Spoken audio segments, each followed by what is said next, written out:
You're joking, aren't you? It's the Teesside Chef. This week we have surely the most epic fish finger sandwich recipe ever created. You won't see any of your top chefs doing this, of course, you know, your Gordon Ramsays or your Jamie Olivers. But don't worry, if this recipe somehow proves to be popular amongst the gullible, compliant public, they'll probably get one of their NEPO babies to do it on one of their many TV appearances, which they are constantly afforded despite the absence of any kind of merit. Plenty of fish fingers needed for this 4-layer sandwich, a layer of contempt for each Kardashian sibling, and you can decide after which layer belongs to whom. Get your fish fingers in the pan with plenty of oil. Don't be putting these in the oven or in the air fryer, which isn't an air fryer, because there's no such thing as air frying, is there? It's just a small convection oven. I'm surprised Brooklyn Beckham hasn't come out with his own brand of air fryer. The Inheritatron 5000 or something, the perfect synergy of empty hype and superficial fame, promising so much but delivering little more than hot air. I bet you lot would buy that at Argos, wouldn't you? And your fish fingers will take as long as it says on the package, won't they? And once they're done, you'll be able to build your perfect fish finger sandwich, a recipe that I will present as the very antithesis of the new celebrity aristocracy, being as it has humble beginnings, requires a lot of hard work, and when it's made you'll feel a real sense of pride and achievement because you did it all on your own and weren't handed it at birth. You must use cheap sliced white bread, of course, and I will lightly butter mine, but totally understand if you don't want to butter yours. I butter a fish finger sandwich, but I don't butter a bacon sandwich. I butter a sausage sandwich, and yet I don't butter a bagel fish sandwich made with a $100,000 recording budget.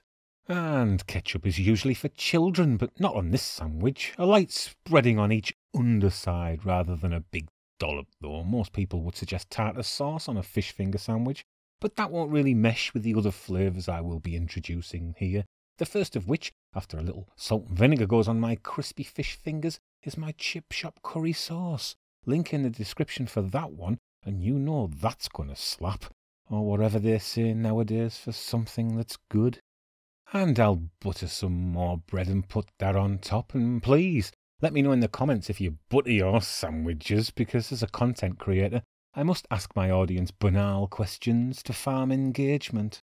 And my multi-layered hate sandwich requires the top slice to be buttered and ketchup too. I'm using real grass-fed butter here, and I'd absolutely love to know in the comments whether you spread your sandwiches with real butter or margarine, because as a content creator, I must ask my audience mundane questions to farm engagement. And I always put my vinegar on before my salt, and I'd love to know in the comments if you do it the other way around, because as a content creator, I must ask my audience humdrum questions to farm engagement. And I've put mushy peas on there, link in the description if you want to make your own, and obviously mushy peas go perfectly with fish. So you know that this is going to be fire, or wherever the young ones say these days, for something that's good. And you know, I really hope that this video does well and helps me build at least the impression of some kind of success through my own efforts. But if not, I'll just get a load of tattoos, do a bit of modelling, release an embarrassingly bad coffee table photography book, and then marry the daughter of a billionaire. So it'll be alright either way, I reckon. Layer 3 is reserved for the beans, straight from a tin these, so I didn't have to work hard to make them. Unlike that Kim Kardashian, who is constantly straining to let everybody know how hard she works by having a famous murderer-enabling father, occasionally smelling a range of perfumes before choosing which one to endorse, and launching a media personality career by giving a pornographic film production company permission to distribute her sex tape.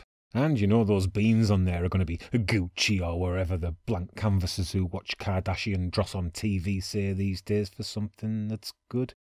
And let's pivot from an insipid, vacuous, pointless quartet to a humble, classic, culturally important one, because layer 4 of this epic fish finger sandwich features the final piece of the chip shop quadrumvirate, thick, luscious gravy.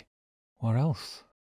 And you know instinctively that this fish finger sandwich is going to be the GOAT, or whatever the young ones say these days for something that's good. My kids told me all these Gen Z, Gen Z buzzwords, stroke slang terms, and I'm not jealous at all that my lack of social equity means that they won't have the same opportunities the kids of the rich and famous will have. When I have this epic fish finger sandwich to munch on, all my concerns for the most important people in my life and my reason to exist simply piss out of the window.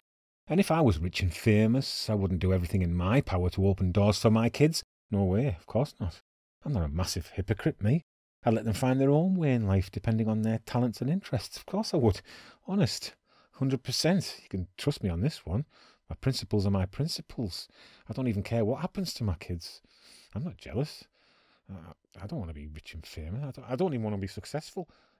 I don't even want basic living standards. I don't even want basic human rights. I'm not jealous. Why would I be? What's to be jealous about?